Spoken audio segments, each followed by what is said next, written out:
The guns were silent, the parades were over.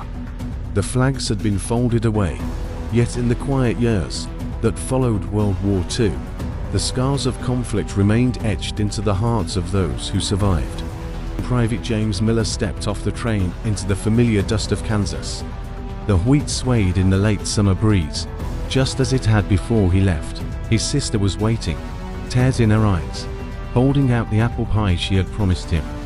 The first bite should have been sweet, but it tasted of ashes. He smiled for her sake, but inside, the ghosts of Normandy, of Paris, of Germany, lingered. At night, he woke sweating, hearing gunfire that no longer existed. Claire's note, folded and worn, sat in a box beside his bed. He read it often, reminding himself that her courage had not been in vain. Tell the world we resisted. He would keep that vow, even if it was only at his kitchen table, telling stories to his nieces and nephews. Across the ocean, in a courtroom in Nuremberg, Germany, the world sought justice.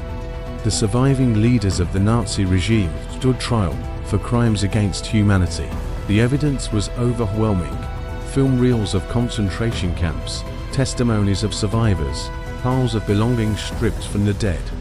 For the first time in history, the world declared that there were laws higher than nations, that individuals would be held accountable for atrocities. Some of the guilty were sentenced to death, others to prison. But no sentence could bring back the millions who had perished. James read about the trials in the newspapers, shaking his head.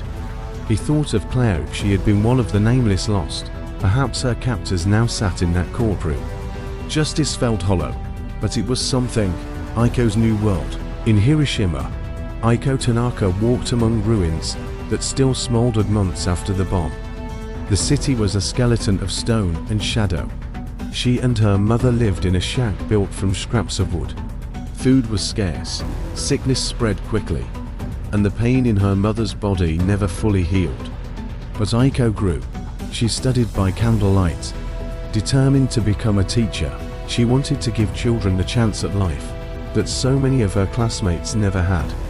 When she wrote in her diary, she often paused at a single question: why? Why had the world allowed such destruction?